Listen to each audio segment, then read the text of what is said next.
Hey there fellow Minecraftians, welcome to another video, and this time I'm taking a look at the latest snapshot of Minecraft, and this is 12W24A. I think Jeb released it yesterday on his Twitter, and sadly I wasn't able to make this video yesterday, basically because actually I was waiting for a call from my school, and that was going to tell me whether I graduated or not, and I did. So I'm glad that's over. My high school period is done after 6 long years, and who knows what I'm going to do next year, but for now I'm here to make this video, so let's do that at least. Anyway, let's move on. Mojang was moving offices this week, so they didn't get a lot of work done, but that doesn't matter. There are a few bug fixes and a few new additions, and I want to go over them anyway. Let's just start off with the new LAN single player game function, and what this basically does is that it allows you to set up a local area network server for you and your friends to play on the same network. And for those who didn't really understand that, basically when your friend is on the same network on you, so he has the same IP, he goes on your network, your Wi-Fi or wired network, whatever you have, and then he will be able to join your single player game.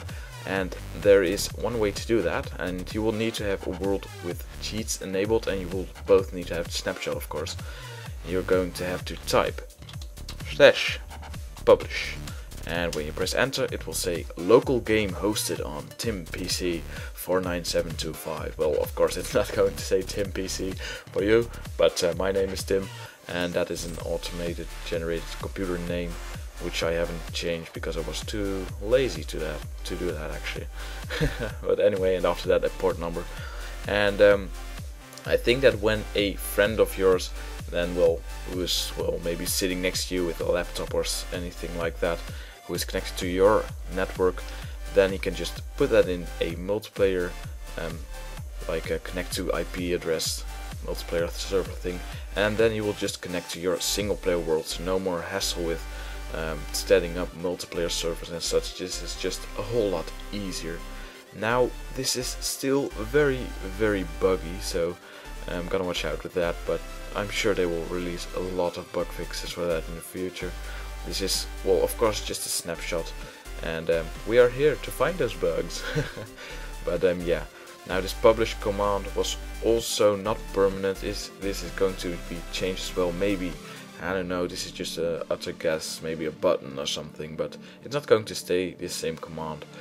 Anyway, let's move on to the second thing, and that is that you can now place these levers thingies, or levers, whatever you want to call them, upside down, so like that. Wow. And that just works the way you would suppose it would work, yeah, pretty cool actually. I really like that addition. Dinnerbone, the somewhat new guy, added this in. As you can see, it just powers the block above, and that is a pretty cool addition, and I can see this being useful in some cases, like in maps where you need to have like redstone activated on ceilings or such. It can be a really great addition. And there is one more use for it. You can now make awesome statues of ghosts. Oh god, yeah. Alright. Yeah, well, I guess that's not really the most useful use, but you can do it now. Okay, so now another new feature that Jeb has added is that when you now try to break the ender chest, well, first of all it takes a lot longer, and when you do break it, it will only give you 8 obsidian instead of an ender chest. So you will have to recraft it, and you lose the Eye of Ender, or the Ender Pearl. I don't even remember what it needs, but that is quite a waste, so you need to think before you place your ender chest now. There is one way though to collect the ender chest, and that is by using a silk touch enchanted pickaxe, and you can just pick up the ender chest itself without losing the eye. And now there also is not behavior of these chests on the multiplayer, because usually these were public, or in the last snapshot, so everybody could see what was in it, but now they are private basically, so everybody can put stuff in it and only for them it will show it, so people can't steal from these ender chests anymore. So that actually is a pretty cool thing, and that prevents stealing in multiplayer servers. Now let me just break this one down as well. It's the last one I have in this world, and as you can see, all the contents of the chests are gone as well when I break it. So before you actually destroy the last ender chest in your world, make sure you have actually got all the items out. I guess if you now just get another one, I can actually try it. Let me just do that for a second. Yeah, all this stuff is still in there, so you can recollect it by crafting another one of these that's just stored, but for the rest you just gotta watch out with that a bit. Anyway, that's about it for this update. I mean, there were not a lot of new things, but like I said, they were moving offices and that must have been a lot of work. They got sick internet speeds now, but that is not very relevant.